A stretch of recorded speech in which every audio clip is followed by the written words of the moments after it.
Hello everyone, welcome back to my channel. So ಈ ವಿಡಿಯೋದಲ್ಲಿ another one of the MCQನ another one of the PYQನ discuss ಮಾಡ್ತಾ ಹೋಗೋಣ. ಸೊ ಇಲ್ಲಿ ಕ್ವೆಶನ್ ಮೆನ್ಷನ್ ಮಾಡಿದ್ದೀನಿ, which of the following are the benefits of globalisation ಅಂತ mention ಮಾಡಿದ್ದೀನಿ ಅಲ್ವಾ. ಸೊ ಗ್ಲೋಬಲೈಸೇಷನಿಂದ ಏನೇನು ಬೆನಿಫಿಟ್ ಆಗ್ತಾ ಇದೆ ಅಂತ.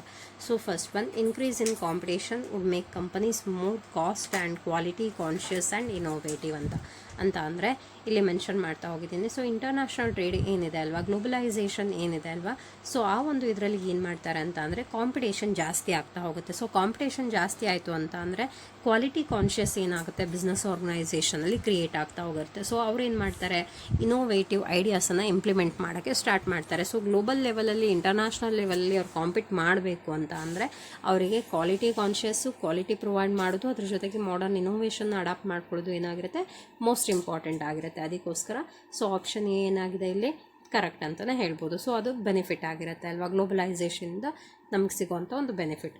And open economy Spurs innovation with fresh ideas from abroad. ಇಲ್ಲಿ ಏನು ಹೇಳಿದ್ದೀನಿ ಅಂತ ಅಂದರೆ ಕಾಸ್ಟ್ ಆ್ಯಂಡ್ ಕ್ವಾಲಿಟಿ ಕಾನ್ಷಿಯಸ್ ನಾನು ಎಕ್ಸ್ಪ್ಲೈನ್ ಮಾಡಿದೆ, knowledge spill overs and innovation ಅಂತ ಮೆನ್ಷನ್ ಮಾಡಿದ್ದೀನಿ. ಸೊ ಇಲ್ಲಿ ಗ್ಲೋಬಲೈಸೇಷನ್ ಏನು ಮಾಡುತ್ತೆ ಅಂತ ಅಂದರೆ this is an open economy facilities cross border technology transfer foreign direct investment, ಅದರ ಜೊತೆಗೆ intellectual exchange and emerging markets for bypass legacy developmental strategies ಅಂತ ಇಲ್ಲಿ ನೋಡಿ. ಸೊ ಇಲ್ಲಿ ಏನು ಹೇಳಿದ್ದೀನಿ ಅಂತ ಅಂದರೆ spurs innovation with fresh ideas from abroad ಅಂತ ಅಂದರೆ ನಾವೇನು ಮಾಡ್ತೀವಿ ಇಲ್ಲಿ ಗ್ಲೋಬಲೈಸೇಷನಿಂದ so some of the fresh ಐಡಿಯಾಸ್ನ ಏನು ಮಾಡ್ತಾ ಹೋಗ್ತೀವಿ ನಾವಿಲ್ಲಿ ಅಡಾಪ್ಟ್ ಮಾಡ್ಕೊಳ್ತಾ ಹೋಗ್ತೀವಿ ಅಂತ. ಸೊ ಎಕನಾಮಿಗೆ ನಮಗೊಂದು ಏನದು ಅಂತ ಅಂದರೆ ಬೆನಿಫಿಟ್ ಆಗಿರುತ್ತೆ. ಮಾಡರ್ನ್ ಇನೋವೇಷನ್ಸ್ ಆಗಿರ್ಬೋದು, ಫ್ರೆಶ್ ಐಡಿಯಾಸ್ ಆಗಿರ್ಬೋದು, ನಾವು ಬೇರೆ ಕಂಟ್ರಿಯಿಂದ ತೊಗೊಳ್ಳೋವಂಥದ್ದು, ಟೆಕ್ನಾಲಜಿ ಟ್ರಾನ್ಸ್ಫರ್ ಆಗ್ತಾ ಇರುತ್ತೆ. ನಮ್ಮ ಕಂಟ್ರೀಸ್ ಎಲ್ಲಿರುವಂಥ ಟೆಕ್ನಾಲಜಿ ಏನಾಗುತ್ತೆ ಇಲ್ಲಿ ಬೇರೆ ಕಂಟ್ರಿ ಅವ್ರಿಗೆ ಟ್ರಾನ್ಸ್ಫರ್ ಆಗ್ತಾ ಇರುತ್ತೆ. ಆ ಕಂಟ್ರಿಯಲ್ಲಿರುವಂಥ ಒಂದು ಮಾಡರ್ನೈಸ್ ಟೆಕ್ನಾಲಜಿನ ನಾವೇನು ಮಾಡ್ತೀವಿ ಅಡಾಪ್ಟ್ ಮಾಡ್ಕೊಳ್ಳೋಕೆ ಟ್ರೈ ಮಾಡ್ತೀವಿ. So foreign direct investment most commonly, so ನಾವು investment in foreign, investment in abroad ಅಲ್ವಾ. ಸೊ FDI ಬಗ್ಗೆ ಸಪ್ರೇಟಾಗಿ ವಿಡಿಯೋ ಮಾಡಿದ್ದೀನಿ, ನನ್ನ ಚಾನಲ್ನ ವಿಸಿಟ್ ಮಾಡಿ ವಾಚ್ ಮಾಡಿ ಅಂತ ಹೇಳ್ತಾ ಇದ್ದೀನಿ.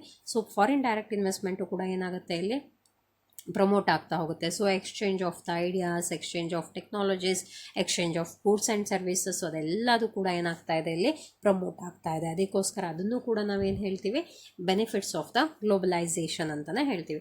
So next one, liberalisation global competition enhance the consumer choice and the consumer surplus. So ಇಲ್ಲಿ ಏನಾಗುತ್ತೆ ಒಂದು ಗ್ಲೋಬಲೈಸೇಷನಿಂದ ಸೊ ಡೊಮೆಸ್ಟಿಕ್ ಮಾರ್ಕೆಟ್ ಏನಾಗಿರುತ್ತೆ ಅಂತ ಅಂದರೆ ಇದು ಡೊಮೆಸ್ಟಿಕ್ ಮಾರ್ಕೆಟ್ ಅಂತ ಅಂದರೆ ಇನ್ಸೈಡ್ ಆಫ್ ದ ಕಂಟ್ರಿ ಅಲ್ವಾ. ಸೊ ಇಲ್ಲಿ ಏನು ಮಾರ್ಕೆಟಿಂಗ್ ಇಲ್ಲಿ ಇರೋದೇನು ಇಂಟರ್ನ್ಯಾಷನಲ್ ಮಾರ್ಕೆಟಿಂಗ್. ಗ್ಲೋಬಲೈಸೇಷನ್ ಅಂತ ಅಂದ್ರೆ ಹಾಗೆ connecting with abroad, connecting with some other different countries ಅಂತ ಕರಿತೀವಿ.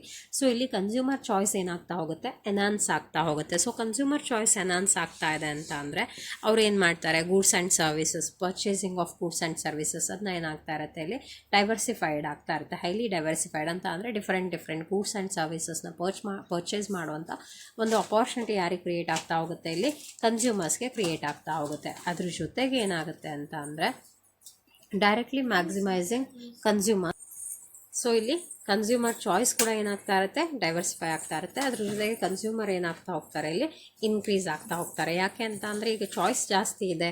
ಸೊ ಪರ್ಚೇಸಿಂಗ್ ಚಾಯ್ಸ್ ಜಾಸ್ತಿ ಆಗಿದೆ, goods and services choice availability ಜಾಸ್ತಿ ಇದೆ, ಡಿಫ್ರೆಂಟಾಗಿ ಅವೈಲಬಲ್ ಇದೆ ಅಂತ ಅಂದಾಗ ಸೊ ಕನ್ಸ್ಯೂಮರ್ ಸರ್ಪ್ಲಸ್ಸು ಕೂಡ ಏನಾಗ್ತಾ ಇರುತ್ತೆ ಇಲ್ಲಿ ಎನ್ಹಾನ್ಸ್ ಆಗ್ತಾ ಇರುತ್ತೆ ಅಂತ. ಅದಕ್ಕೋಸ್ಕರ ಸೊ ಇಲ್ಲಿ ಏನು ಮೆನ್ಷನ್ ಮಾಡಿದ್ದಾರೆ 3 ಪಾಯಿಂಟ್ಸ್ ಏನು ಮೆನ್ಷನ್ ಮಾಡಿದ್ದಾರೆ ಅದು ಎಲ್ಲದೂ ಕೂಡ comes under the part of benefits of globalisation ಅಂತ. ಸೊ ಇದರಲ್ಲಿ ಯಾವುದೂ ಕೂಡ ಡಿಮೆರಿಟ್ಸ್ ಆಫ್ ದ ಗ್ಲೋಬಲೈಸೇಷನ್ನ ಅವ್ರು ಮೆನ್ಷನ್ನೇ ಮಾಡಿಲ್ಲ.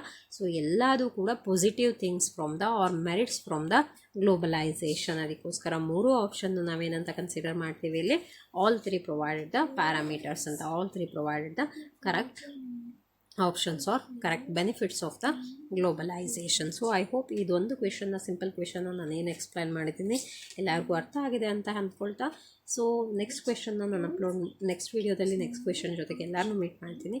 So before that I request everyone to subscribe my channel, share it to your friends and like comment for next videos. Thank you everyone, thank you for watching.